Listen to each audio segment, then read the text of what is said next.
So when we talk about congratulations, I want you to understand that our congratulations is wired in our fruitfulness. Congratulation is wired in what, please? In fruitfulness. When the word congratulation is burst out at any dimension, at any phase, at any season, it is because fruitfulness was manifested. Nobody congratulates something that is not fruitful. So when God said to you congratulations, he said this is how congratulations will find expression. Through what? Fruitfulness. Mark what God did not say. God did not say struggle to be fruitful. God did not say work hard to be fruitful. God says fruitfulness is your nature. God said fruitfulness is programmed into you. I'm going somewhere with this.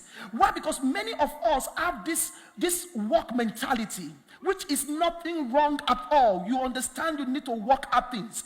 But I need you to understand that you will be working in vain if there is no fundamental things in place.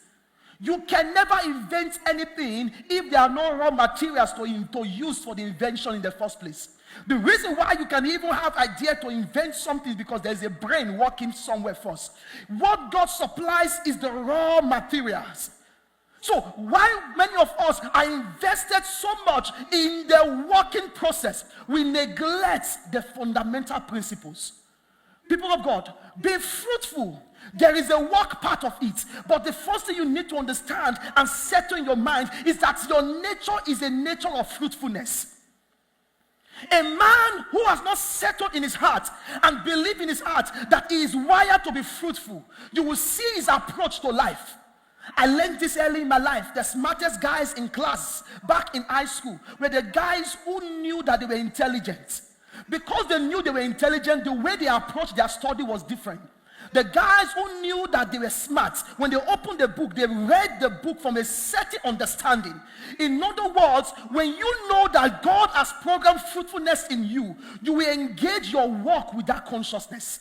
When you understand that God has programmed fruitfulness in you, you will know that no weapon formed against you shall what, please? Shall prosper. And any tongue that rises against you in judgment will what? Is condemned. You will not fold your hands and sit down and say, they are fighting me. The fight is too much. When God destroys everything, then I will rise. You know those stupid prophecies they give to some people? Until 7 people in your family die, until S and S die in your family, nobody will rise. Nonsense. My life is a prime number.